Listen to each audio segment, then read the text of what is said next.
My mother was the doomed cannon fodder true heiress in a novel. Even I, the child she gave birth to, was born mentally disabled and sickly. In our previous life, she was robbed, her brother and her husband taken away by the fake heiress heroine. Unwilling to endure humiliation, she decisively divorced him with me in her arms. She also severed ties with her brother, left the military compound, and gave up her capital city residency status. She used everything she had to cure my foolish illness. But when I took the college entrance exam, because of intense competition, I still missed the top universities by a few points. After graduation, because I had an out-of-city residency status, I lost opportunities for prestigious jobs. When I turned 23, my long-term heart disease worsened into heart failure. My mother sold everything she had, yet still watched me die on the operating table. That night, she accompanied me to death. She never escaped the tragic ending of a cannon fodder supporting female character. Meanwhile, the fake heiress heroine received endless affection and lived a dazzling life. Standing again in the living room of the military compound, the fake heiress covered her face and cried softly. My mother tightened her grip on my hand. Her battalion commander husband lowered his gray, expressionless face and said, "You want a divorce, I'll respect your decision." My professor uncle sat by the window, smoking silently. This time, my mother put down the divorce papers. She crouched and looked at the foolish, dazed me, saying, "Annie, we won't leave anymore, okay?" Chapter 1. The uncle smoking by the window, my mother's older brother, froze when he heard her words. The glowing red ash nearly fell onto the back of his hand. He abruptly turned to look at us, my mother and me. In his eyes, there wasn't relief, but impatience and disgust. His cold voice came almost at the same time as my father's. "Paula, what trick are you trying to play this time?" Even Aunt Luna, who was covering her face and crying, had her trembling, fragile shoulders stiffen instantly. Her tear-streaked, pitiful eyes snapped toward us. My mother's expression, however, grew calmly serene. She picked up the divorce papers from the square table, then silently tossed them into the trash can, saying, "I said, I'm not leaving, and I'm not getting divorced." My father, in his righteous military uniform, let out a cold, angry laugh. "You think a military marriage is some game you can play with?" My mother only held my hand tightly. She met his angry gaze, her voice cool. "If you really want a divorce, you can file a report with the military, but that will be your unilateral decision. Other than the standard division of assets, every bit of compensation and child support, you won't short me a single cent." The furious looks on my father's and uncle's faces shifted from dissatisfaction to shock. In our previous life, before my mother took me away, she had been a noble, honored heiress, the wife of a battalion commander. The one thing she had never suffered from in her entire life was a lack of money. So at that time, when she left with me, she left with only grief and humiliation, too proud to take even a needle or a thread. But now, facing their stunned gazes, her eyes swept toward Aunt Luna standing beside my father, crying endlessly. My mother spoke again, calm and steady. "As for that money, if even a single dollar is missing, Leo, you can forget about getting a divorce." Chapter 2. My father, Leo, flushed red and pale all at once. Anger surged through him so violently that a vein throbbed at his temple. He shot to his feet with a sharp motion. "Don't you dare make false accusations. I am a soldier who stands upright with a clear conscience. I would never file for divorce, never betray my marriage." But all of this, as he spoke, his gaze swept across the broken porcelain scattered on the floor. Just who is the one throwing unreasonable tantrums and claiming she can't go on like this? Beside him, Aunt Luna cried softly, her eyes full of grievance as she tried to mediate. "Brother Leo, Professor Peter, please don't blame Sister Paula.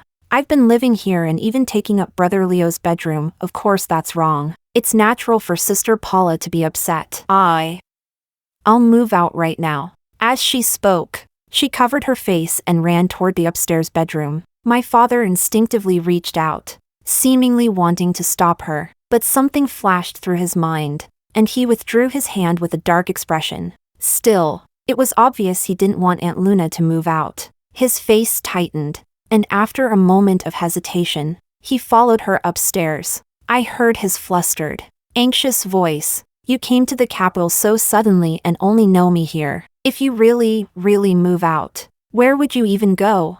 He went upstairs, and his voice gradually faded, mixed with a woman's endless crying. The sound made my ears ache. I couldn't help thinking, back when my mother and I suddenly moved away from here, neither he nor my uncle had asked even once where we could possibly go. Back then, my mother knew nothing and took me to another city. Only when night gradually fell did she suddenly realize we had nowhere to stay. Upstairs, the muffled crying and coaxing finally turned into my father's voice, raised in exasperation. This house was assigned to me by the military.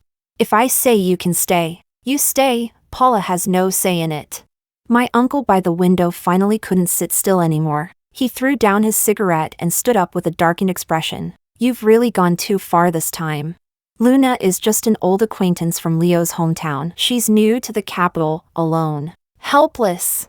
How can your heart be so? My mother squeezed my hand, her fingers trembling slightly, but her face was still calm and cool. She looked at my uncle and interrupted, then let her stay. My uncle stared at her in disbelief. In our previous life, on this exact day, my mother had smashed the family portrait across his face. At that time, her eyes were bloodshot with rage as she shouted, Peter, you once kneeled at our parents' graves and swore that for the rest of my life, you would never let me suffer even the slightest grievance.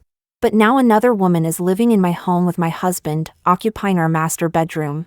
Are you blind? And you're defending her? His answer back then had been an impatient. You're being unreasonable, narrow-minded, malicious. Luna means no harm.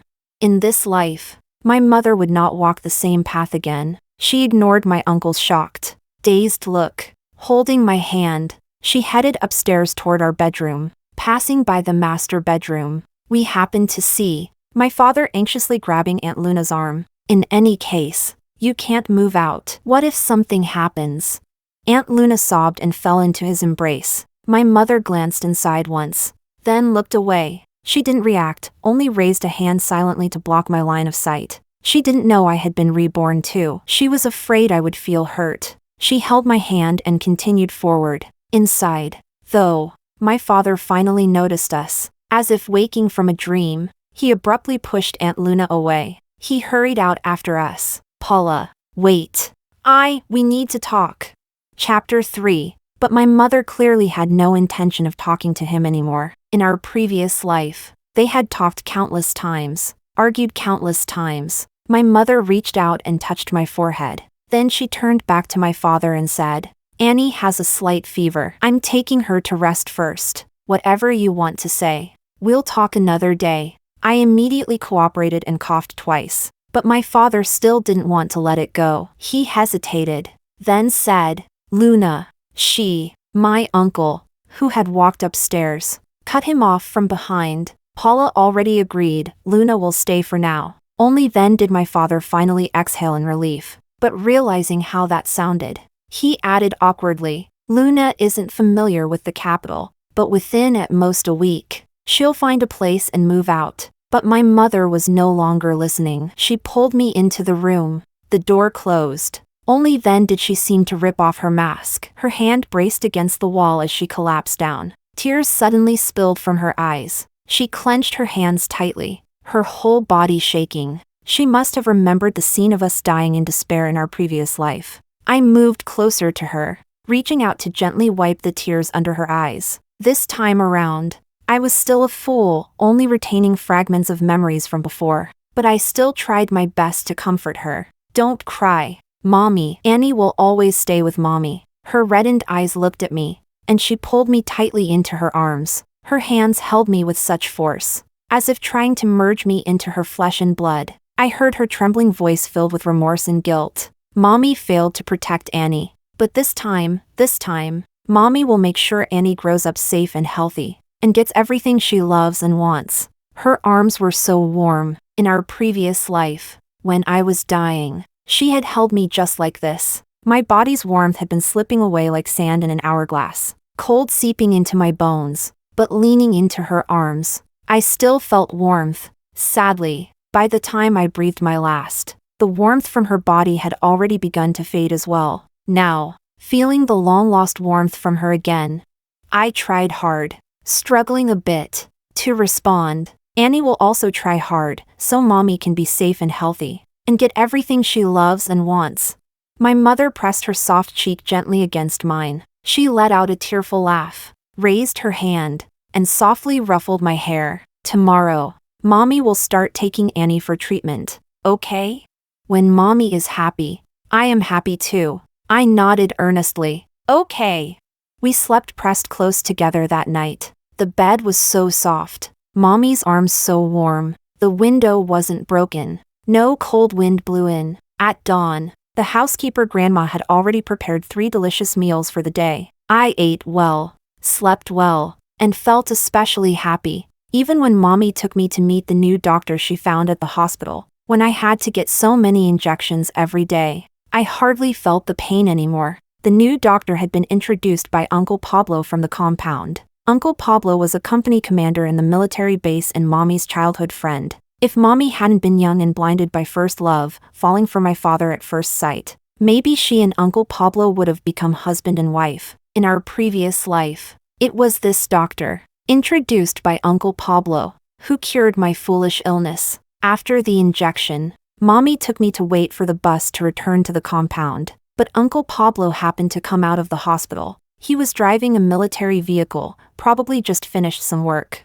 So Mommy and I hitched a ride back with him. He had always liked me. On the way back, we passed a small alley, seeing a vendor selling sugar hawthorns. He bought me 2 skewers. By the time we arrived at the compound, my mouth was sticky with sugar. Mommy was holding my medicine in one hand and my jacket in the other, unable to free her hands. So Uncle Pablo smiled, took a handkerchief from the car, squatted down, and reached out to wipe my mouth. Just as his hand approached, my father's angry, mocking voice suddenly came from the gate of the compound. No wonder you were so eager to change Annie's doctor. Turns out he's a relative of Commander Pablo. Chapter 4. Military personnel and their families passing through the compound all turned their heads to look. My father walked over with Aunt Luna, closing the distance in a few steps. With a dark face, he scolded me. You're not a little kid anymore, your mind's not working and you can't even wipe your own mouth.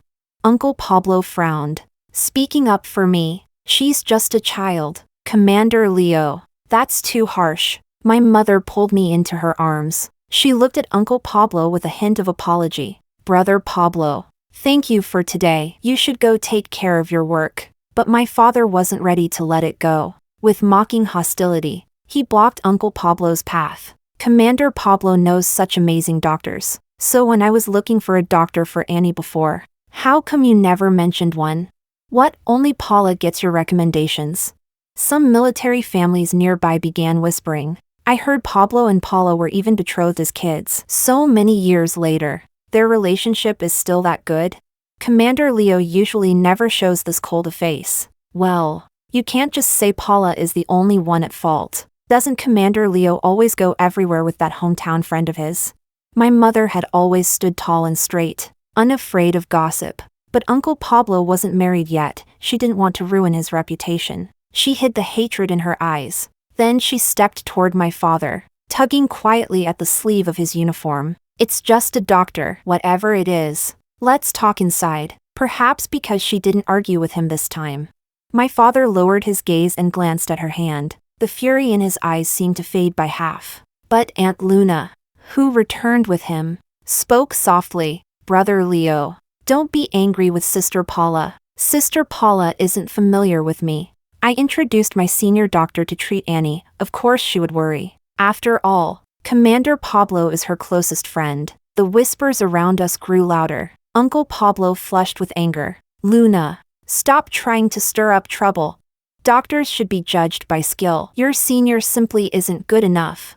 The anger that had just faded from my father's eyes flared up again. His deep voice rose sharply. Is Luna wrong? Why are you so agitated? Commander Pablo? Her senior is known as one of the best neurologists, yet not good enough. In Paula's eyes, only the doctor you find is acceptable. Before he finished, my mother suddenly let go of me and slapped him hard across the face. In front of everyone in the compound, Her eyes were already bloodshot. My father's eyes reddened as well. Half of his face was swelling where she'd struck him. After a long moment, he looked at my mother, voice full of mockery. See? The moment someone hits your sore spot, you jump like a cat whose tail got stepped on. After saying that, he didn't look at her again. Instead, he lowered his gaze and spoke to Aunt Luna with gentle warmth. It's cold outside. Luna, let's go inside. But I saw it, his hand hanging at his side was trembling, and as Aunt Luna followed him in, she lowered her head and saw his shaking hand too. Then her own hand curled into a fist. As if she were furious, she turned her head sharply and shot my mother and me a hateful glare. Everyone dispersed, even Uncle Pablo was dragged away by his mother. The courtyard was left with just my mother and me, watching my father and Aunt Luna walk inside. In this life, my mother would no longer storm off with me out of anger. But at this moment, looking at the humiliating sight of those two walking away together, she still couldn't bring herself to act as if nothing had happened and walk inside with me. A chilly wind rose in the compound. She pressed her lips together, silently removing her scarf and wrapping it tightly around my neck. Then her slightly reddened eyes met the gaze of my uncle, who had just walked in from outside the compound. My uncle glanced toward the figures of my father and Aunt Luna entering the house. He stepped closer and asked my mother in a low voice, "You don't want to go inside?" My mother held my hand, her palm tightening. In this world, aside from me, my uncle was the only family she had left. She lifted her eyes to look at him, her expression wavering. After a long moment, she spoke softly, "Peter, can I take Annie to stay at your old family house for one night?" Chapter 5. She must have used a great deal of strength, too, after a lifetime of being abandoned. Still try to seek help from my uncle again in this new life. But my uncle's long silence had already given the answer. That tiny spark of light in my mother's eyes extinguished. My uncle sighed and looked at her. "Even if you follow me home for one night. What about tomorrow? What about the day after? Paula, what can one night possibly solve?" The wind in the courtyard grew stronger. He raised a hand, his slender fingers adjusting the collar of her coat. "I take you back for one night, and everyone in the compound will think Luna's doctor really is a problem. That she and Leo truly have something going on, so your family had to come pick you up. Paula, I won't play this childish game with you." I didn't really understand my uncle's words, but I knew that when Mommy asked if she could stay at his house, all she wanted was simply to go home for one night, to return to the place where once so many people had loved and cherished her. My mother suddenly pushed his hand away. She laughed, and as she laughed, her eyes reddened, but the expectation and pleading were gone from her gaze. She said with a smile, "I was joking with you. Why did you take it seriously?" My uncle froze. My mother raised a hand and patted her collar where he had touched it, as if brushing off dust that wasn't there. Her voice had gone cold. "Don't worry. Even if I really had nowhere to go, I definitely wouldn't cling to you. But about that old house." She paused briefly before continuing, "Very seriously, that house was left to both of us by Mom and Dad. So shouldn't you get it appraised and give me half the money?" "Oh, and there are other things too." Anger and disappointment surfaced on my uncle's face. "Besides making trouble all day long, now you've become this petty? Always thinking about the money, and once it's divided, then what? You'll actually cut ties with me? With Leo?" My mother didn't hesitate. Calmly, she replied, "As long as I get the share I deserve, I can cut ties or not. Either way is fine." My uncle finally lost his patience. His face darkened as he turned to leave the compound. My mother's hand holding mine trembled, but she still looked at his retreating back and raised her voice. "I'm already an adult. The portion Mom and Dad left for me, give it to me sooner, or I'll go to court." My uncle stopped abruptly. He turned back, staring at her. He looked at her like she was a monster, shocked, unable to accept it. "Court? Paula, do you even understand what you're saying? Do you know who you're saying it to?" My mother said nothing more. They stood there in long, heavy silence. Finally, my uncle tore off the watch on his wrist, the one my mother had given him, and smashed it onto the ground at her feet. His eyes were red with fury as he yelled, "Fine. Good. Paula, you've really grown capable. You want the old house? Take it. You want the bank book our parents left? Take that too. I'll have someone deliver the transfer documents tonight. Take as much as you like."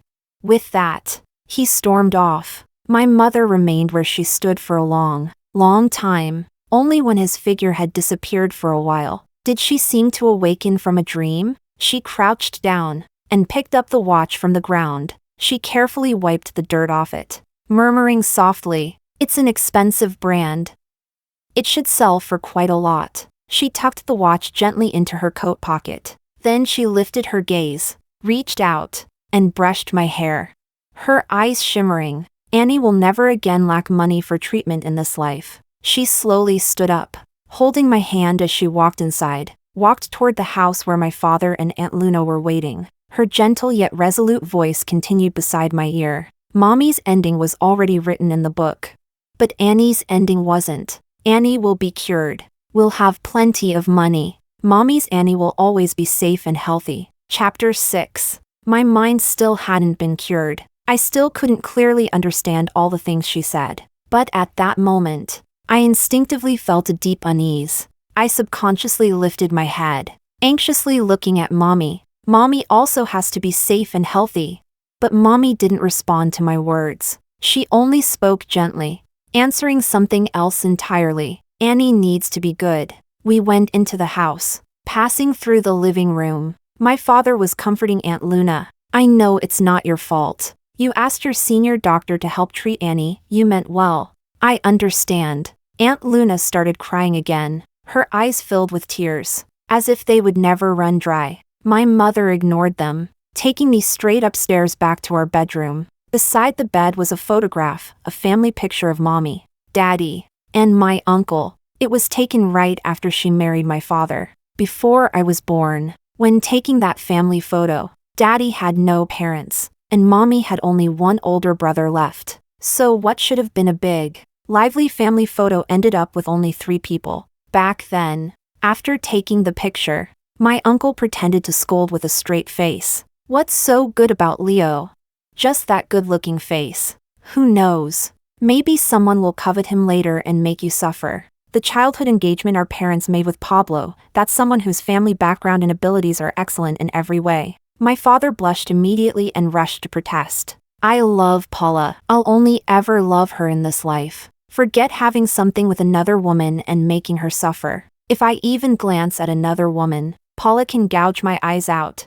My uncle punched my father in the chest. "Don't just talk. If I ever see you within 3 steps of another woman, I'll make sure you fulfill that promise, and don't regret your eyes then." Mommy's face had flushed red, yet she couldn't help laughing. Back then, she was still the pampered, carefree young lady of the Peter family, even though our great-grandfather had passed, and our grandparents died on the battlefield. My uncle still managed to care for her well on his own. When Mommy fell in love with my gentle, considerate father, she broke off her 20-year childhood engagement to Uncle Pablo without hesitation. Then she married my father quickly and had me. But now, the novel's heroine, Aunt Luna, had appeared. My father and Aunt Luna were entangled. Their distance long since far less than 3 steps. He no longer mentioned any of the promises he once made to my mother. My uncle said Aunt Luna was innocent. Said Mommy was unreasonable. Everything they had once said. Everything they once vowed while holding Mommy in the palms of their hands. None of it was remembered anymore. My mother silently threw that family photo into the trash, along with every other picture she had taken with my father and my uncle. Left on the bedside table and coffee table were only the photos of me and her. After that day, she never again asked if we could stay at my uncle's home. Never said anything like that again. And the Aunt Luna who was supposed to move out within a week, continued living there. Mommy never argued with Daddy over it again. She simply took me to my treatments every day. My uncle kept his word. He transferred the old family house into Mommy's name, and he gave her the bank books our grandparents had left. Mommy accepted all of them. After that, my uncle didn't visit for a long time out of anger. Mommy didn't care. As my mind gradually became less dull, she began teaching me numbers. When I was 6, in the autumn, elementary schools in the capital began enrolling new students. Mommy took me to a very good elementary school to ask about enrollment. but the person in charge said I had an intellectual disability. So they couldn't admit me. They told Mommy to send me to a special school instead. But when Mommy brought me home, she still held my hand and asked me, "Annie, do you want to study at that school we just visited?" I wanted to say the school had already said they didn't want me, but facing Mommy's hopeful gaze, I hesitated and nodded. Mommy smiled. As the new year turned colder, she warmed my hands inside her palms and said, "Annie hasn't seen your uncle in a long time, right? Mommy will take you to visit him, okay?" Chapter 7. In the evening, Mommy asked the housekeeper grandma to stew a pot of chicken soup. She added several extra spoonfuls of salt. Only then did she pick up the soup and take me with her to Capital University to find my uncle. In the faculty office, my uncle was preparing his lessons, and my father happened to be there too. Mommy had checked beforehand. Daddy had been invited by the university to give a few military theory lectures today. But when she stepped into the office, she still acted very surprised. She handed the chicken soup to my uncle and said, "It's getting cold, so I made you some soup. It's my first time making it. Try it. If it tastes bad, I'll learn and do better next time." After a moment of stunned silence, my uncle scolded her with a heavy voice. "Didn't you see Leo is here too? You two have been fighting long enough. It's time to stop." Mommy didn't argue. She didn't mention that Aunt Luna was still living with us. She obediently ladled a bowl of soup for my uncle. Then she ladled another bowl and placed it in front of my father. "You try some too." Daddy's expression became a little unnatural. My uncle took a sip and frowned. "It's definitely your cooking. Anyone else would manage to make it less salty than this. But Daddy, for once, spoke up for Mommy. I actually think it's fine. For her first time, it's pretty good." My uncle grumbled, but hidden in his expression was genuine happiness. "You always shield Paula." Mommy lowered her eyes meekly, but I saw it. The faint cold smile at the corner of her lips. They rarely got along peacefully like this, and they chatted for a long while. Eventually my uncle couldn't hide the smile on his face anymore, and Daddy's expression softened as well. Only then did Mommy casually mention that my foolish illness had gotten much better. She wanted me to enter that good elementary school, but I had been rejected. My uncle didn't even think before replying. "I know Dean Xiao well. I'll talk to him later and let Annie audit classes first." Mommy immediately showed delighted surprise. "Thank you, brother, everything always troubles you." Daddy didn't seem to like that sentence. He spoke up. "That elementary school isn't close to the compound. Once it's settled, I can drive whenever I have time. I'll pick Annie up, and I'll talk to the teachers too. Annie gets scared easily. I don't want her to be bullied." Mommy gratefully served Daddy another bowl of soup. Daddy's ears turned a bit red, as if he were drinking sake instead of soup. Then he said, "By the way, Commander Zhao's older brother is coming back to the country next week. He's a renowned authority in cardiovascular diseases. Speaking of which, Annie's heart condition should also be checked by a top doctor." Mommy lowered her gaze with a satisfied smile. She had talked through everything she wanted to talk about. On the way home, there was a bit of soup left. Thinking of how happily my uncle and father drank it, I couldn't resist tasting a sip. The moment it touched my tongue, I spit it out from the saltiness. I couldn't understand. How did Uncle and Daddy eat that? Mommy burst into laughter. She dumped the rest of the soup and carefully wiped her hands. Then she patted my head and said, "Maybe they just like terrible things." I successfully entered the very good elementary school, because my uncle and my father had spoken to the teachers beforehand. Everyone, teachers and children, treated me kindly. I still learned more slowly than other kids. Every day after school, Mommy tutored me at night. My brain and my heart also continued receiving treatment. Gradually, I was no longer foolish, and my heart disease stopped acting up. By the time I reached 3rd grade, my intelligence became no different from other children my age. My body was healthy, and my grades slowly climbed from the bottom of the class to above average. In 4th grade, I got 7th place in my class and received my first award certificate. When Mommy came to pick me up, she was so happy her eyes turned red. Even after my mind returned to normal, I was still used to studying long hours.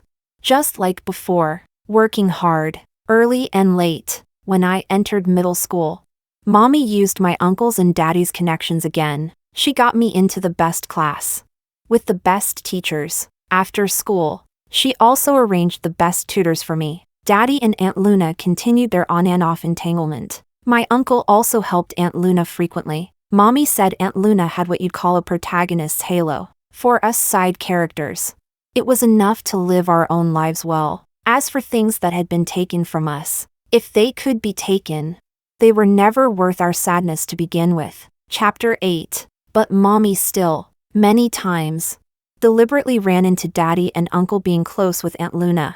Then showed a bit of tolerance mixed with a bit of hurt. She lowered her eyes, neither crying nor making a scene, and Daddy and Uncle instead began feeling deeply guilty. My uncle kept finding better learning resources for me. Daddy became even more diligent in driving me to and from school. Even the savings he once kept and the monthly allowance he received from the battalion, he stuffed all of it into Mommy's hands. He even mentioned several times that he would keep a more proper distance from Aunt Luna in the future, although he forgot those words immediately afterward. But for Mommy and me, what he did with Aunt Luna had long ceased to matter. How much distance they kept was far less important than me finishing another extra set of practice questions. My grades improved rapidly. In this life, studying was so much easier than in the previous one. In our previous life, Mommy and I were rowing upstream. But in this life, we were on a ship with the wind at our backs. Just a slight push of the oars, and we could travel very far. Except for that one sentence Mommy once said, that her ending had already been written in the book. As I grew older, I gradually began to vaguely understand that the ending she spoke of seemed to be death. I asked her many times, but she never gave me an answer. She only ever said, as long as Annie is safe and healthy, and living well, that's enough. I had grown up. I was no longer foolish. No longer cried easily. But whenever she said that sentence, I still couldn't help wanting to cry. My heart filled with panic. I trembled as I held her tightly. No, Annie wants Mommy to be safe and healthy too. I can't live without Mommy. Mommy stroked my head gently, saying nothing. At the end of 9th grade, I passed the entrance exam and was admitted to the best high school in the capital. Mommy was overjoyed. The acceptance rate for Qingbei universities here in the capital is much higher than in most provinces. This time, Annie will never again miss a top university by a few points, and regret it for a lifetime. With reddened eyes, I hugged her. Thank you, Mommy. Mommy asked my uncle to help, and found my high school tutor in advance. She even signed a 3-year contract ahead of time, agreeing that he would tutor me until I finished the college entrance exam. My uncle had just returned from checking on a stray cat Aunt Luna picked up. When he saw Mommy signing the contract, he laughed casually. Teacher Jing is my best friend. He agreed to tutor Annie. How could he back out halfway? Mommy only smiled, watching carefully as the man signed, then took the contract back. When we returned home, Daddy was just about to go out. He held a gray coat in his hands, putting it on as he walked out the door. It was the coat Aunt Luna had given him for his birthday last month. He hadn't liked gray before, but now he wore that coat the most often. When he suddenly saw Mommy and me return, he froze. Wearing it would seem wrong. Not wearing it would also seem wrong. After a long moment, he finally explained awkwardly. Luna's application to teach in the Southern Mountains was approved. She won't be coming back to the capital once she leaves. Some of us from the same hometown planned a farewell dinner. Over the years, Aunt Luna had said she would leave and never return more than 10 times. But Daddy always believed her. Mommy said nothing, only nodded with understanding. Then go ahead. It's your last gathering. Stay longer and say a proper goodbye. If you drink, don't drive tonight. Come home tomorrow.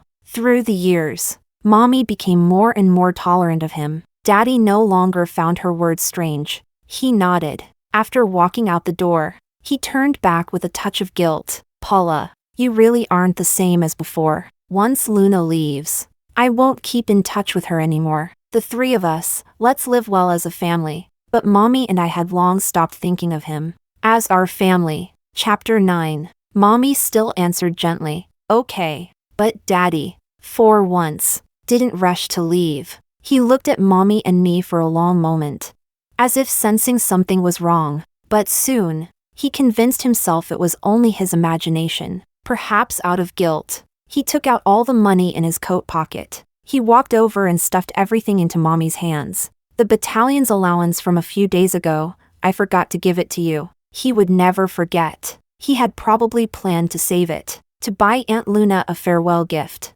But now, feeling guilty, he gave it all to Mommy, not even keeping the small amount he usually kept for pocket money. Mommy reached out softly and took everything neatly and decisively. Daddy lowered his eyes as he looked at her. Suddenly, he reached out and pulled her tightly into his arms. He said, "Paula, your brother and I we still preferred it when you were like before, a bit spoiled, a bit willful, where he couldn't see." Mommy's face was full of ridicule, almost laughing coldly. Only after a long while did Daddy release her, his voice carrying a trace of unease. "I'll be back in 3 days at the latest. Paula, you and Annie wait for me." Mommy nodded. Daddy looked at us for quite a while, before finally turning around and leaving. Mommy and I went back inside and counted the money we had saved over the years. The stamps and commemorative coins Mommy collected would be enough to exchange for a new apartment in a few years. There was also the large bank book left by my grandparents, the antiques left by my great-grandfather, the Peter family's old house, and all the money Daddy and Uncle had given Mommy. In this lifetime, we could never spend it all. Mommy touched my high school admission letter and the 3-year tutoring contract we had signed with my tutor. All the things that belonged to us, big and small, were laid out across the coffee table. Outside the window, the moonlight was gentle, tree shadows swaying. The night seemed especially beautiful. Mommy slowly lifted her head and looked at me. "Annie, it seems we have enough now. Do you want to leave this place?" The window wasn't fully closed, in the soft night breeze seeping through the gap. I raised my eyes to meet Mommy's warm gaze. I nodded hard, with certainty. Yes, I want to leave. I want to go with Mommy, to a home that truly belongs to us. A home with no forever crying Aunt Luna, no master bedroom that must be emptied for someone else, no fickle Daddy, no self-righteous uncle. A home with only my brave, gentle Mommy, only me, who would always love her, only our endless bright future. We packed all our belongings that very night, even taking only the important things. We still filled 2 large suitcases. As we stepped out, Mommy hesitated slightly and said, "Annie, if you want to stay, your uncle and father probably wouldn't treat you badly." I looked at her seriously. Staying here, just to keep acting obedient, sweet, and stupid, to win their approval, just so they don't treat us badly? What's the point? Mommy froze for a moment, then laughed softly. "When you put it like that, it really does sound meaningless." We looked at each other, both of our eyes turning red. In this life, we had obtained everything we wanted. Money, a home, education, health. Why would we keep performing the role that made them feel comfortable? Just to hear another hypocritical line such as, "I still prefer the way you used to be, a little headstrong and willful." What? Like in our previous life, headstrong and dying with nothing? Impossible. The next morning, once the buses began running, Mommy and I left the military compound, struggling to carry the 2 large suitcases. As we reached the compound's gate, several early morning exercisers who were also military families stopped us in surprise. "Hey, aren't you from Commander Leo's family? What's with all the luggage? Where are you taking your daughter?" The young couple didn't fight again, right? This looks like moving out. Does Commander Leo know about this? Chapter 10. Mommy calmly reminded them, "I have a name. I lived in this compound long before Leo did. My name is Paula, not Leo's wife. When my grandfather was still alive, he was the commander of the military district. Mommy had lived in this compound since the day she was born. She didn't move in because of Daddy. And all the elders here had always called her Paula." The surrounding military family aunties looked a bit embarrassed. "Paula, did you really fight with Commander Leo? Why isn't he coming out to talk to you? You two haven't argued in years." Granny Lee gave a cold snort. "What talking? Leo's not even home. I saw it myself last night. He slipped out of the compound without saying a word, and I heard that Luna said she's going to volunteer teach in the mountains again. The military family aunties drew closer, irritated and gossiping. Luna? That hometown girl of Commander Leo's? After all these years, they're still in contact? Volunteer teaching in the mountains? I heard something else. That Luna was selected but refused to go. The school's furious, saying she's done this for years, always rushing to sign up, then refusing when chosen, making endless excuses. They even said if she refuses again, they'll revoke her teaching license. The group grew angrier as they talked. Ugh, are those poor mountain children toys for her amusement? Letting her walk around this compound is already embarrassing enough. I swear, Commander Leo must have damaged eyes. In this lifetime, Aunt Luna, the beloved heroine, seemed no longer loved by everyone. As their gossip grew more heated, no one kept watching Mommy and me. I tugged lightly on Mommy's sleeve, and she immediately understood. Each of us pulled a large suitcase, quietly slipping away under their indignant chatter. The suitcases were heavy, and the July heat sweltered like fire. In this life, we had never really suffered hardships, nor developed much physical strength. But now, dragging these heavy suitcases, under a rising sun in 30-something degree weather, I felt nothing but excitement and anticipation. Mommy was just as happy. We squeezed onto the crowded bus and headed to the old Peter family residence. This house now belonged entirely to Mommy. After arriving, the first thing Mommy did was call a locksmith and change the front door lock. From now on, no one but us could open this door. The house had been unoccupied for years, yet it wasn't very dusty. Inside were the memorial photos of my grandparents and great-grandparents. All these years, Mommy had visited every now and then, cleaning carefully each time. This was the 10th year since our rebirth. We had finally, truly returned home, returned to the place where the people who once loved Mommy had lived. Mommy burned incense before their memorials and joyfully told them, Dad, Mom, Great-Grandma, Great-Grandpa, I've brought Annie back to live with you. I rubbed my hands a little nervously, quietly asking her, will they know who I am? Chapter 11. Mommy leaned close to the memorial tablets, her eyes shining like stars as she spoke. In that moment, I suddenly felt she looked like a child. No matter how old a person becomes, perhaps they always turn back into a child. In front of their parents, she said, of course they know you. When your great-grandmother passed away, you were still in my belly. Your name, she's the one who gave it to you. She said her sweet great-grandchild should have a peaceful, safe name like Annie. She was already at her last breath. Yet she still finished sewing your final pair of tiny shoes. I had never met my great-grandmother. Yet my eyes still stung a little as I listened. Mommy's eyes grew misty, but she continued smiling as she spoke. Your great-grandfather was even more stubborn. He was already gravely ill but refused to go. He forced himself to hold on until you were born. The doctors all said it was a medical miracle. His miracle was seeing you, brought to the side of his sickbed. Only after seeing you, he smiled and finally passed. Before your grandparents died on the battlefield, what they worried about the most was also you. Back then, you were only 6 months old. I said regretfully, it's a pity.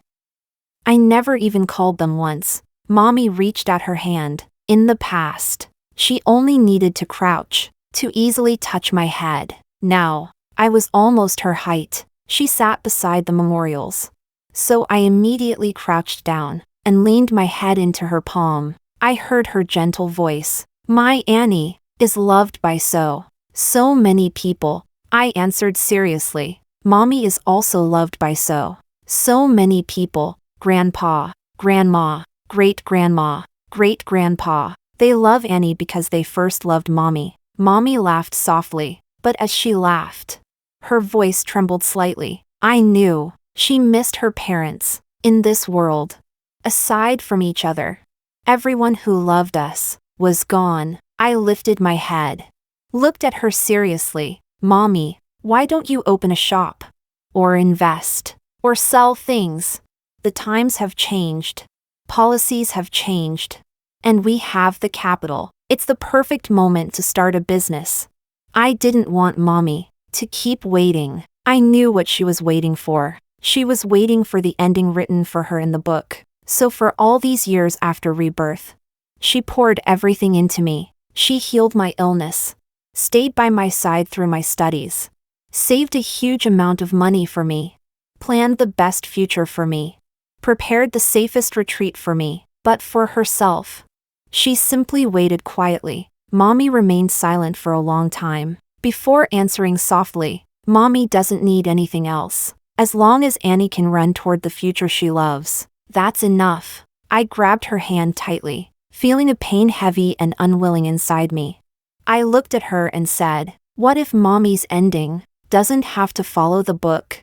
Mommy shook her head, dazed. No, it won't change. In my last life, I tried. I even went to your father and your uncle.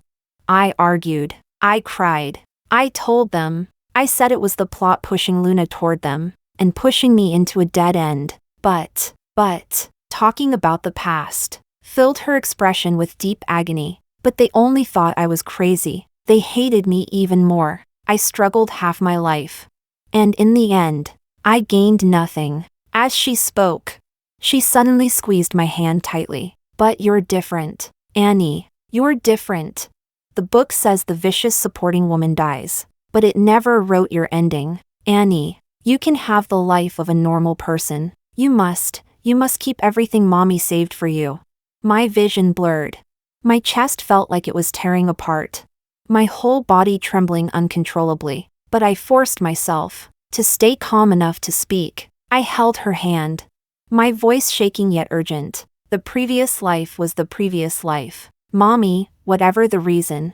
I'm very sure this life is already different. My life wasn't written in the book, but the things that have changed in this life are far more than just my life." Chapter 12. Mom looked at me in a daze. All these years, her whole heart had been focused only on taking care of me, planning a future for me, but she had overlooked that her own life had long since deviated from what was written in the book. I reached out and grabbed the 2 small bus tickets lying on the desk. They were the bus tickets Mom and I had used earlier today, riding from the military compound to this place. With trembling fingers, I pushed one of the tickets into Mom's hand and said, "In the book, by today." Mom had already left the capital, but today, you took the bus with me, from the southern military camp of the capital, all the way to this old house in the north. Mom stared at the ticket in shock, unable to recover for a long time. I hurried on, my voice urgent and emotional. "The book says you left the capital 10 years ago. In those 10 years, you wandered homeless, barely survived, overestimated your own strength, and ended up dying tragically. But in this lifetime's 10 years, you didn't wander homeless. You didn't barely survive. You didn't overestimate yourself. So why can't the ending, the death, change as well?" Only after a long time did she seem to awaken from a dream. Her eyes trembled, as if she had heard something so bizarre and unbelievable. But everything I said was simply the truth. A truth she had completely overlooked during the 10 years she spent worrying only about me, never herself. Again, I reached out and tightly held her hand, repeating that sentence. "Mom, why don't you open a shop? Even if we can't be sure whether the ending in the book will happen, at the very least, it might no longer be inevitable. Mom, let's live the life we both dream of." I knew that her former dream was to open a clothing store. She had once been a cherished young lady from a wealthy family, and the thing she excelled at most was dressing and styling. We had lived a second life, and we knew clearly this was the best time to start a business. In her eyes, a strong yearning flickered, followed by intense hesitation and struggle. Her lips moved. What if the ending is still the same?" With a trembling voice, I replied, "But even without the story in the book, everyone eventually has to face death. Mom, let's not wait for death. That moment when a person begins waiting to die, that's when they truly start dying." There was a long silence, until, amid the shadows of tree branches swaying in the night wind outside the window, I finally heard her answer. "All right. But if I still can't escape, Annie must promise to live well." My eyes stung with a deep sour ache, and I nodded heavily. All right. I promise. Even if that day really comes, I'll keep living well, carrying Mom's share together with mine. Mom reached out and pulled me tightly into her arms. My good Annie. Mom only has you now, like when I was little. I gently rubbed against her embrace. Annie will always stay with Mom. Forever. I'll never let Mom be sad again. Chapter 13. We acted as soon as we decided. During the summer vacation before my high school started, Uncle Pablo helped Mom and me search for and rent a suitable storefront in the capital. He already knew that Mom and I had moved out of the military compound. Just like in the previous life, he thought only about how to help us. After the storefront was settled, I took Mom back to the southern part of the city. After scouting and comparing several places that sold wholesale clothing, we carried big bags stuffed with our first batch of wholesale clothes onto the train. Mom spent money to hire 2 men to help move the goods, and she repeatedly told me with worry, "You don't need to lift anything, your heart isn't good." I held onto the big bag and refused to let go, turning back to remind her energetically, "Mom, my heart condition was cured many years ago." But she still said, "You still need to be careful." My death in the previous life had left her with pain too deep to heal, so deep that in this life she couldn't bear to see me endure even the slightest hardship. But wasn't I the same? When I died in the previous life, I felt firsthand how she gradually lost her breath. I was just as heartbroken. So after being cured of my foolish illness in this life, all I ever wanted was to stay by her side, to treat her better, and better still. Just as we moved the clothes into the shop, someone walked in from outside. Mom poured warm water and handed me a cup. While sorting through the clothes, she spoke toward the person walking in. "The shop won't open until the end of the month. Sorry you came for nothing." Before her words finished, she suddenly stopped short. Following her gaze, I abruptly saw a pale, exhausted face. It was Dad, Leo. Mom and I had already been away from the capital for more than half a month to buy stock, but it had only been half a month, and he looked far thinner, with bluish shadows under his eyes and deep fatigue. He looked around the store, then at the clothing bags scattered across the floor. His expression was full of confusion, like he was looking at 2 children playing pretend and making a mess. When Mom saw it was him, her face grew cold. Neither of us paid him any attention. I finished my water and helped Mom continue sorting the clothes. Dad clearly couldn't understand why the mom and daughter who had obediently catered to him for so many years suddenly moved out, suddenly wanted to open a shop, suddenly ignored him like this. The moment he stepped inside, he had probably even thought that the cup of warm water Mom gave me would be handed to him first. Just like the old days, he stood there awkwardly, uncomfortable. Only after a long time, when he confirmed we truly had no intention of acknowledging him, did he finally walk forward, looking uneasy, his tone filled with barely concealed reproach. "Everything was fine. So why did you suddenly move out?" I went back to the compound from Luna's place and the older aunties there scolded me for no reason. "Your brother and I have been looking for you too for a long time." Mom didn't want to talk much to him. She only said, "Please leave. I've already signed the divorce papers. They're in your study drawer." Dad's expression instantly drained of color. He couldn't react for a long moment. What? Weren't we doing fine? Do you seriously mind that I went to see Luna? He looked utterly unable to accept it, even showing the grievance of someone deeply wronged. All these years, the elderly aunties in the compound gossip out of thin air. That's just what they do. But Paula, I have a clear conscience. All these years, Luna and I only had a basic friendship as people from the same hometown. Nothing more, you know that better than anyone. And besides, that day, you were the one who agreed to let me go. Chapter 14. Mom finally couldn't listen anymore. She put down the piece of clothing in her hands, turned her head, and looked at Dad with sarcasm. Nothing more, right? Except when she was afraid of thunder, afraid of rain, afraid of power outages, when she hurt her leg, bruised her hand, caught a cold, or coughed. No matter how late it was, you still rushed over to her. But when Annie had a fever of 39 degrees, you said you were busy at the base and that there was medicine in the drawer at home. I no longer bothered to hide my hatred for this man, this so-called father of mine. I let out a cold laugh. I don't even need him to take care of me. Dad stared at Mom in shock. Then at me. Perhaps at this moment, the expressions in Mom's and my eyes were the same. No longer filled with fake affection or tolerance. Only disgust, rejection, and resentment. Mom continued indifferently. For things like that, do you need me to remind you one by one? But there are too many. I probably can't finish listing them. Dad froze where he stood, his face gradually turning pale, disbelief slowly rising on his features. In a dazed murmur, he asked, Did I really do all that?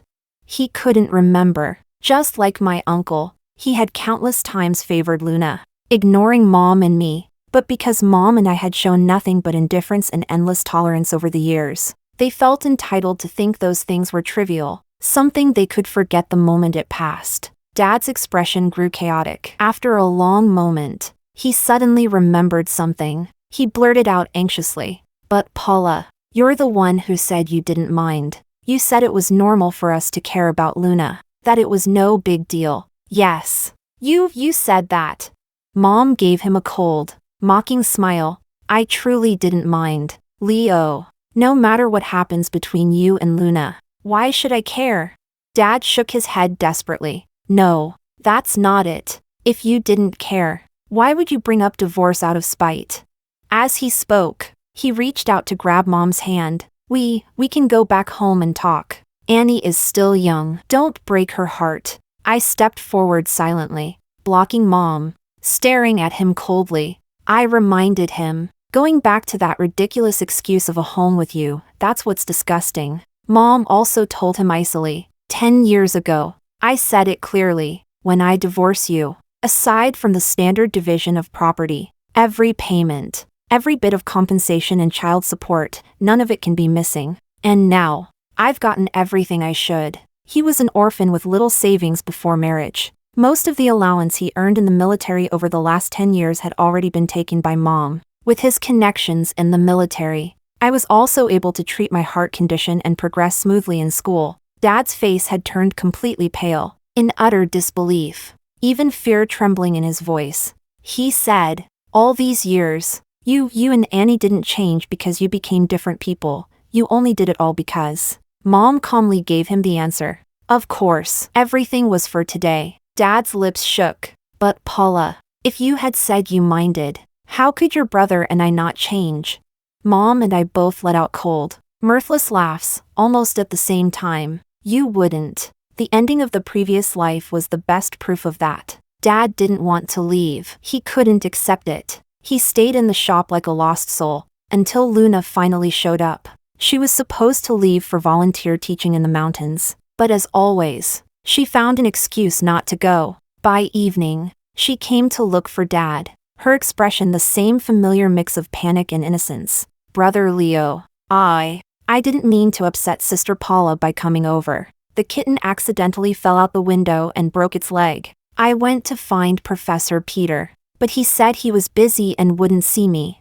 How rare, Uncle actually refused to see her. Maybe he, like Dad, had started to realize what he'd done after Mom and I left. As Luna spoke, her words were apologetic, yet her hand naturally wrapped around Dad's arm. Brother Leo, the kitten is still bleeding, but Dad suddenly lost control of his emotions, his face twisting with anger, as he violently shook her hand off. Chapter 15. Luna was caught off guard and fell to the ground, unable to recover for a long moment. In her past life and this one, she had probably never been pushed away like that. Large tears rolled down her cheeks, and for quite a while she couldn't even speak. Dad glared at her with deep resentment. Don't come looking for me again.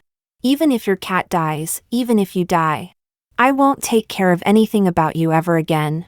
Luna got up from the floor with unwilling fury, unable to believe what had just happened. This is impossible. Professor Peter suddenly said he was busy. Brother Leo, how could even you? But Dad only looked at her with overwhelming disgust. From now on, anything about you, don't come to me or Peter. Neither of us will take care of it. You keep saying you're afraid Paula will be upset. But all these years, have you ever kept the boundaries you should have?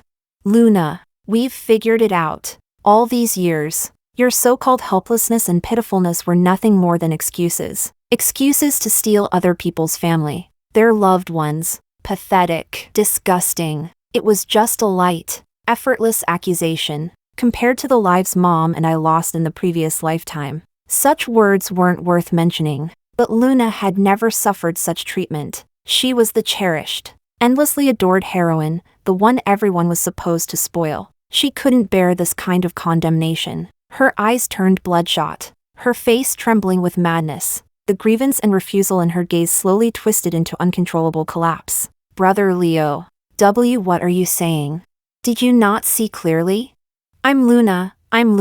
She staggered forward toward Dad. His response was to recoil from her as if avoiding a poisonous snake, like the final straw breaking her remaining sanity. Her expression contorted, turning hideous and twisted. I'm the heroine.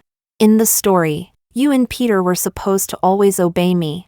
I curl a finger, I shed a tear, and you'd be willing to die for me. Dad looked at her like she was insane. What story? What are you talking about?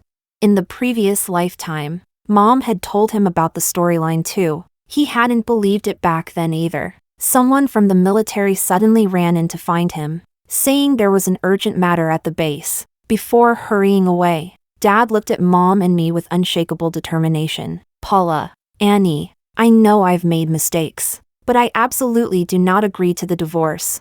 I will prove to you both that from now on, I will be a good husband and a good father.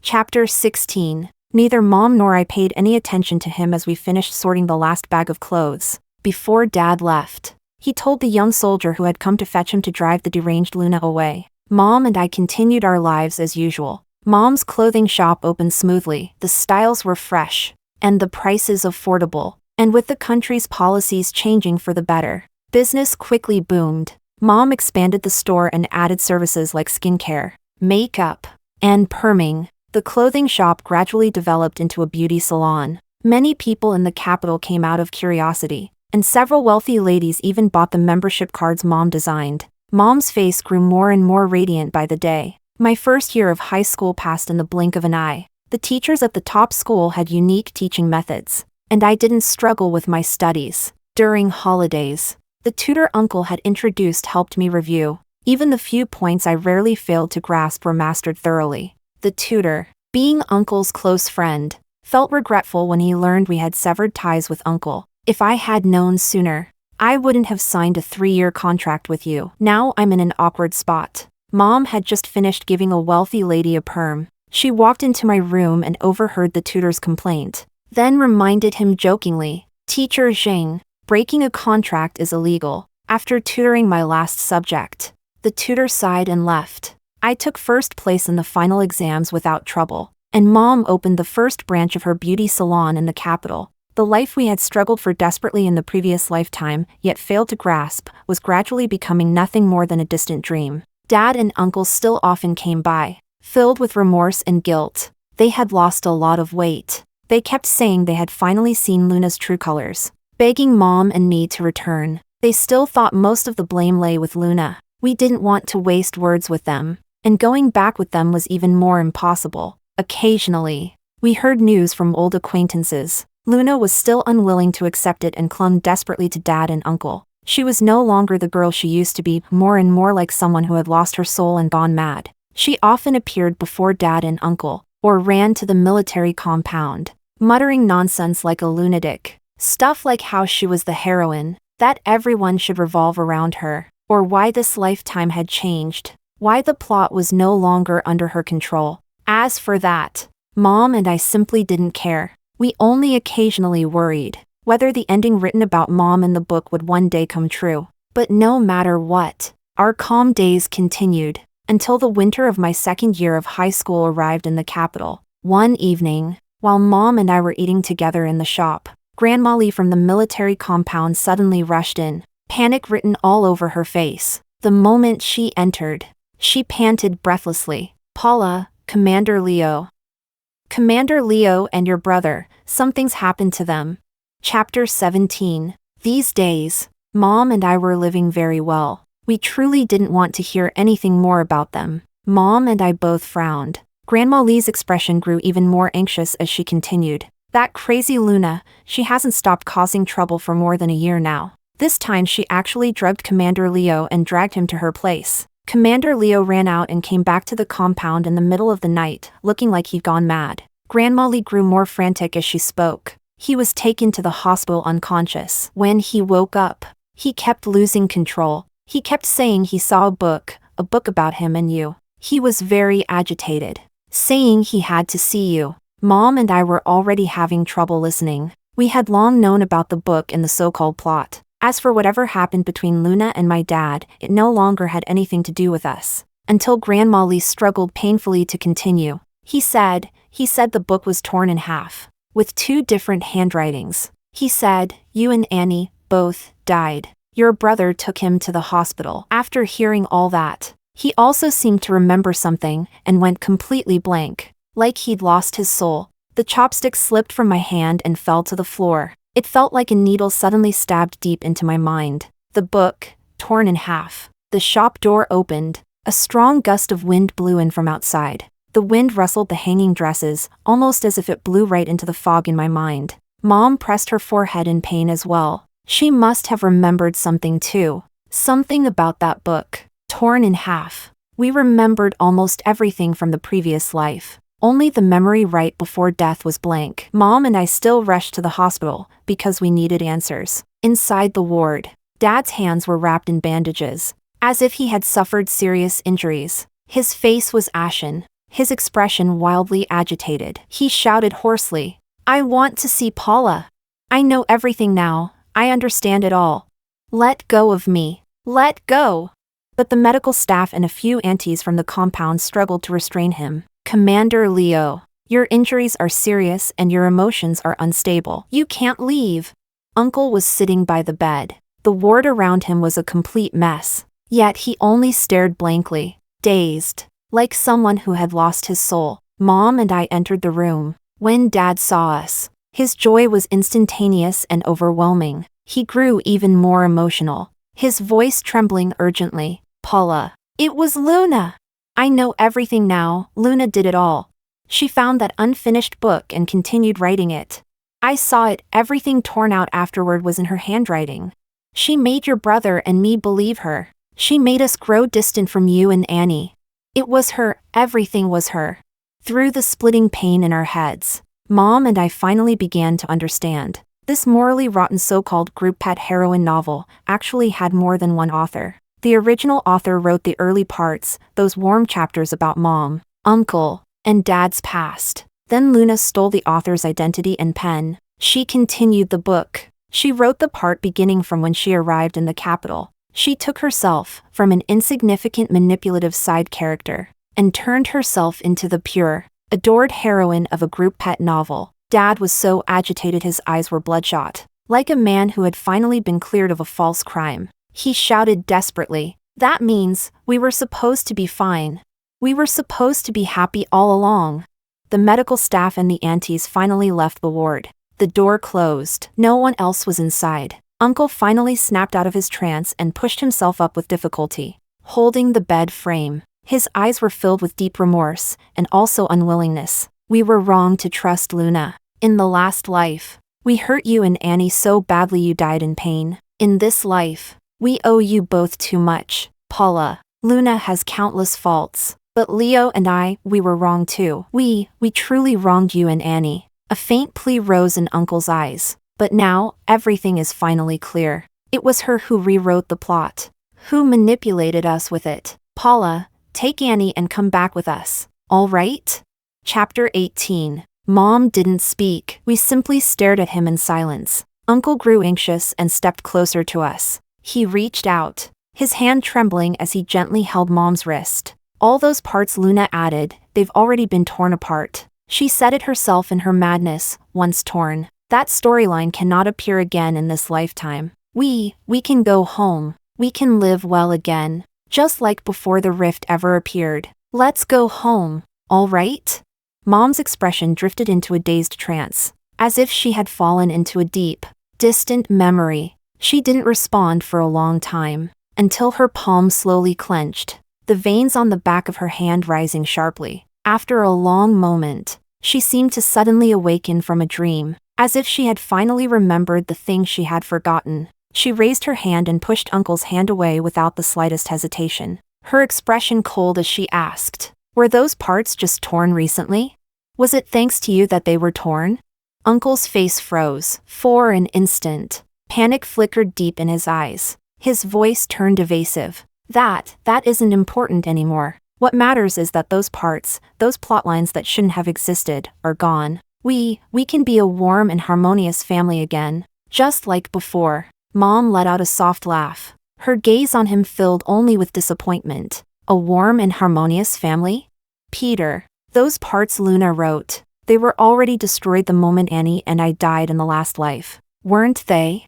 Uncle's expression stiffened completely. Dad hurried over in panic, trying to interrupt Mom. "Paula, that was all in the past. In the last life, you and Annie didn't have it easy. Let's not talk about." But Mom simply continued calmly. "So in this life, from the moment Annie and I came back, from the moment I said I wouldn't divorce you, everyone after that was no longer controlled by the plot. It was because I tore out the remaining storyline myself that Annie and I were able to come back." Uncle's face slowly turned deathly pale. Dad opened and closed his mouth again and again, trying to explain, but no longer able to speak. Mom looked at their guilty, panicked faces and continued gently, "But my brother, and my husband, in this lifetime, from the moment I returned and the plot lost its power, you still chose to continue defending and favoring Luna for so many years. You were infatuated with her heroine halo, enjoyed her admiration and obedience.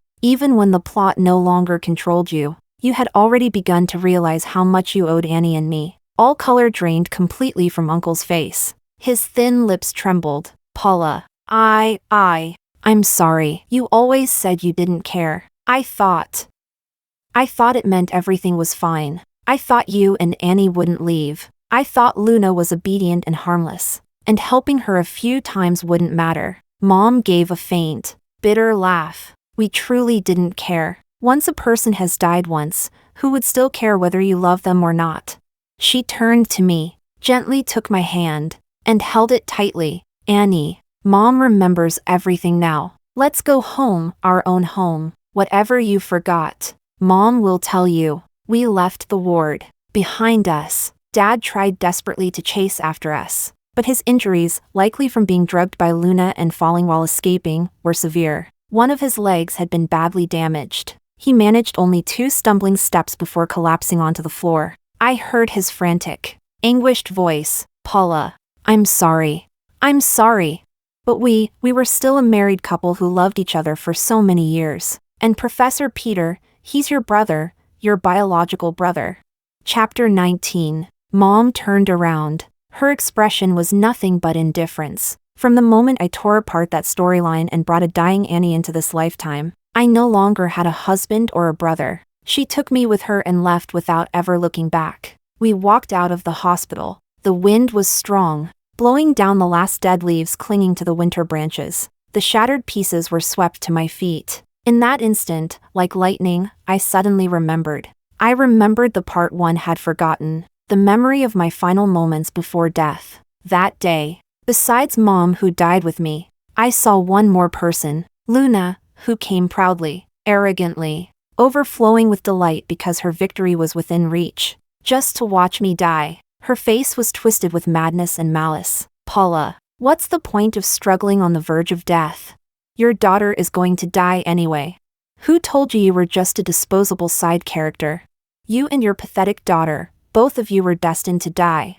Once she dies, how are you going to keep living? Ha ha ha." Mom's emotions completely collapsed. Nearly 20 years of her life, both of our lives, spent trying to escape that absurd, ridiculous storyline. I had finally graduated from an ordinary university, found a poorly paid job. Mom also found part-time work, and it seemed like we could finally live slowly, quietly, peacefully. But I still died because the surgery failed. Luna was still laughing with unbearable smugness. Side characters should accept their fate. Dying now or dying earlier, what's the difference? Besides suffering a few decades longer? Mom's eyes tore open with bloodshot rage. She went mad and lunged at Luna. She only wanted to drag Luna down to die with us. She grabbed Luna by the throat, crushing down, screaming through her grief and collapse. Screw your heroine. Screw your vicious villain. Screw this disgusting, morally bankrupt book. My daughter can't live, then you can die with us. But Luna showed no fear. Her face reddened from the pressure on her throat, her voice distorted and hoarse, yet her expression remained arrogant, fearless, and crazed. Don't dream. You can't kill me. I'm the one who continued the story. I'm the heroine now. Your husband, your brother, all your glory, everything that was yours is now mine. Vicious side characters die. As long as that continued book still exists, the plot will always stay the same. A heroine can't be killed. Mom's eyes, red and out of control, slowly curved into a smile. Oh, so that's how it is? So the book has to stay intact, does it? Her voice paused. Her gaze drifted downward, toward the bag Luna was instinctively shielding behind her. Something that important, with how stupid and paranoid you are. Of course you would. You'd always carry it on you, wouldn't you? Luna snapped out of her frenzy, stumbling back in panic, but Mom still managed to snatch the book from her bag. The entire book was a handwritten manuscript. The first half was written in refined, elegant handwriting, clearly a man's script, but the latter half tried to imitate it and failed miserably. It was handwriting Mom had seen before, Luna's. At the transition point between the two handwriting styles, a short letter was tucked inside, also written in Luna's hand. It read, I suffered an injury in an accident and can no longer use my right hand.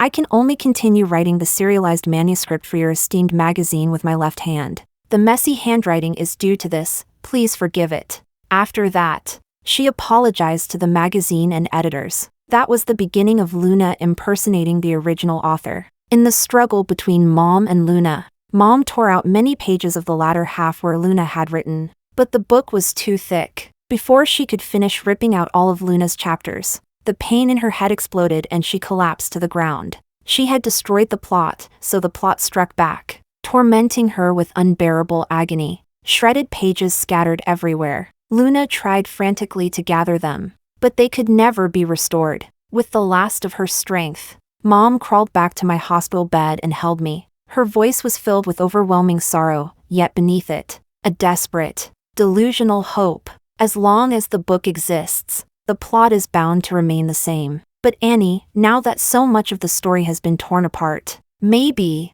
we can return to the place where its destruction began?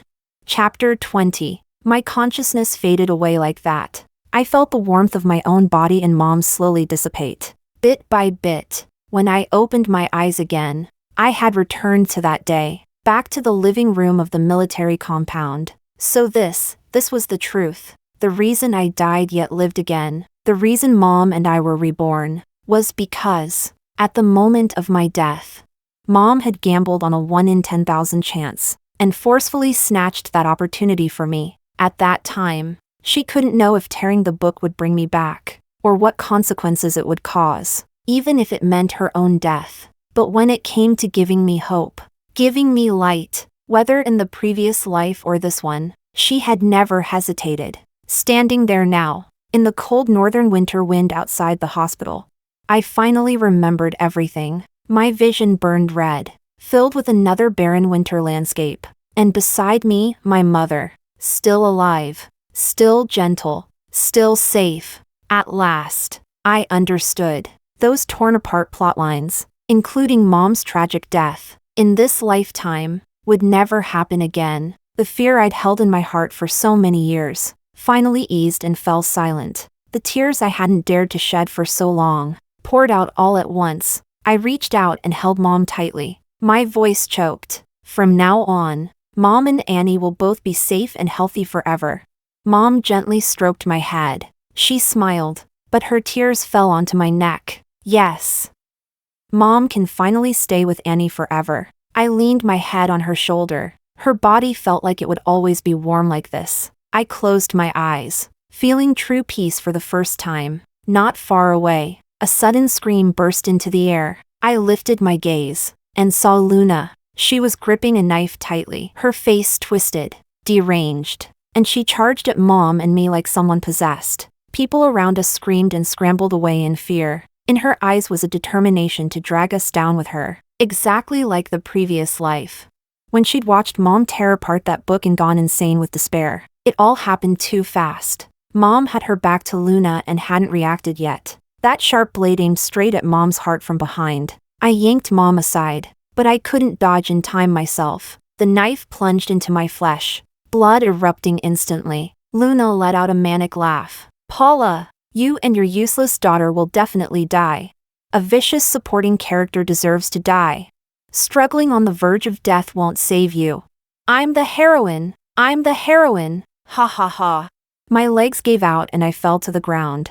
People around us snapped out of their shock, rushing over. Luna was pinned to the floor. The knife kicked away. Mom dropped to her knees beside me in terror. Her eyes were filled with overwhelming fear. Annie. In the previous life, she had watched me die, which was why, in this life, she couldn't bear to see me suffer even the slightest injury. But now, as she watched blood spill from my chest, her face drained completely. She opened her mouth, but no sound came out. This time, finally, it was my turn to protect her. Medical staff rushed out from the hospital, pushing me inside. In the final moments before my vision blurred, I saw police officers arriving, and Luna being handcuffed. I understood then. She no longer had any trump cards. All these years, she had always wanted Mom's and my life, but in this lifetime, all she had left was whatever female lead halo remained, the kind that might let people subconsciously feel favorable toward her. But she no longer had a plot to control others. No magical plot armor to keep her safe. She killed, or attempted murder, so she would face consequences just like any ordinary person. I heard her furious, unwilling screams. "I'll find that pen. I'm the only one who knows. Only I know where it is. I'll go back to the previous life and take it back. With the pen, everything will be just like before." So, the reason she could replace the original author and rewrite the story was because of a pen? Chapter 21. I remained unconscious for many days and had a dream. In that dream, I met the original author of the book. He was a male college student from the year 1997. He had used his lively and clever younger sister as the inspiration for his story's heroine. He wrote a medium-length story and serialized it in a magazine. It was the first story of his that had ever gained a considerable readership. He wrote about an older brother who cherished his sister. He wrote about the childhood friend who secretly loved her. He wrote about a soldier who fell in love with her at first sight. He thought to himself that she deserved all the goodness in the world, both his real sister and the heroine in his story. It was meant to be a warm, peaceful, yet captivating tale. And Luna, she was supposed to be only a minor character he brushed past with a few careless strokes. A foolish, boring side character. In the summer of '97, as usual, he rode his bike to the post office to send his newly written chapters to the magazine. His story was serialized every half-month, but summers often brought sudden storms. That evening, a torrential rainstorm arrived without warning. The rainwater pushed open a loose manhole cover on the street. He swerved to avoid it and accidentally fell off his bicycle. Even the things inside his satchel scattered onto the ground. The letter and his pen fell into that manhole, and were swept away to who knows where. After that, having been soaked and injured, he came down with a serious fever. Somehow, he ended up bedridden for nearly half a month. And that manhole, it connected to another world. The letter and the pen, swept away by the water, were picked up by Luna near the manhole. She saw her own name inside. She saw the story of her most admired Leo and his wife, Paula. But she hated that story, so she rewrote it, then tossed the altered pages back into the manhole. Yet her life began to change dramatically thereafter. Just as she had rewritten it, Leo suddenly became affectionate and protective toward her. Even Peter, who had never met her before, treated her warmly the first time they met, and the always proud and composed Paula actually began throwing tantrums. Luna thus discovered the secret of that pen and those pages. Shocked and overjoyed, she stayed up all night, and hastily wrote out the rest of the entire story. Then threw it into the manhole. When the young man finally woke from his haze, he tried to rewrite the new chapter from memory. and send it to the magazine. But instead, the magazine wrote back to him, their tone full of resentment. They said that although he used to always miss deadlines, half a month earlier he had suddenly sent them 60,000 words and finished the entire story. The magazine had high hopes for his work, and even opened a special feature section just for him, printing the entire completed story. But what they received afterward was a tidal wave of furious criticism. Readers said the latter half was utterly incomparable to the earlier chapters, disgusting beyond belief, a blatant green tea manipulator forcibly made into the heroine. Every character's intelligence reduced to nonsense. The original heroine inexplicably turned into a vicious supporting character, fell into endless misfortune and died tragically. Even her daughter wasn't spared. Enraged readers cursed. The so-called author must be some scheming woman who fantasizes about stealing someone else's man and life.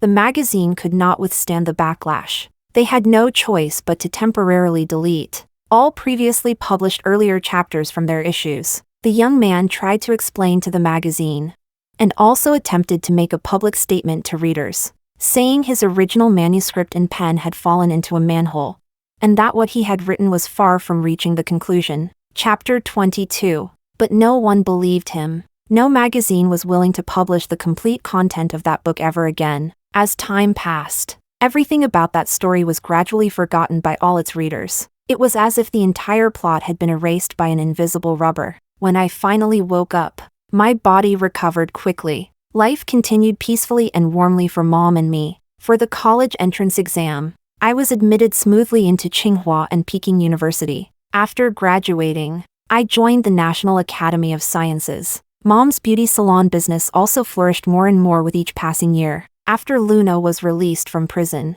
she became even more mentally unhinged. She rambled about finding that pen, claimed she was the heroine, claimed everyone must obey her. But once the plot she had rewritten was fiercely criticized and publicly disproven by the original author's clarification, her heroine halo disappeared completely. After a period of causing chaos, she was sent to a psychiatric hospital because she kept screaming that she was the heroine.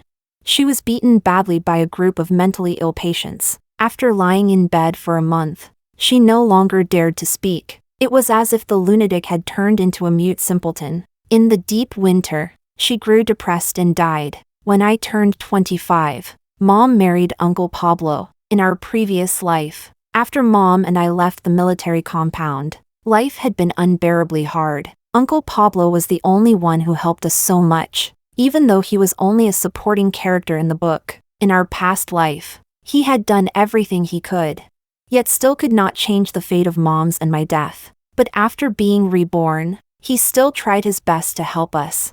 Found doctors who cured my mental impairment. All these years, he always found ways to stay by our side. I knew he would treat Mom well, and even if, one day, life turned unpredictable again, money and career would always give Mom and me enough strength and choices. Mom once said that we were all people who had been hurt by life, but we could still have the courage to yearn for and pursue happiness. On Mom's wedding day, Dad and Uncle Peter came, but they did not step inside. Standing on the upstairs balcony, I looked at them from afar. Dad had grown even more haggard, so thin that his eye sockets had sunk inward. Uncle Peter looked dazed and unfocused. Ever since learning the whole truth, it seemed his mental state had become unstable. At the beginning of winter, I received the news, while helping in a disaster area in the south.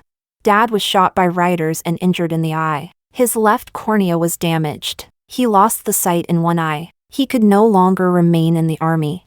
His future had been completely ruined. Life is truly unbelievable. Long ago, he had once promised Mom that if I ever betray you, you can gouge out my eyes. And now, somehow, it seemed to have been fulfilled. When Mom and I received the news, we were eating out with Uncle Pablo, celebrating the award I had just won at the academy, and the opening of Mom's 7th beauty salon. That same year, Uncle Pablo was promoted to regiment commander. We clinked glasses and laughed, wishing each other peace and health every year. Mom was very happy and drank a little wine. Outside the floor-to-ceiling windows, fireworks bloomed over the square for the new year. I watched the beautiful sparks spreading across the sky. then glanced at Mom's slightly reddened eyes. And suddenly, I remembered. Many years ago in our previous life, on New Year's Eve, Mom, Uncle Peter, Dad, and I had eaten a reunion dinner together. We raised our glasses and made our wishes. Uncle Peter said he hoped for career success and a brilliant future. Dad said he hoped to be promoted to battalion commander in the coming year, and that I would someday be admitted to the best university. Mom smiled happily. Then she reached out, gently patted my head, and said, "I only hope our family stays safe and healthy together." What she and I wanted had never been much at all.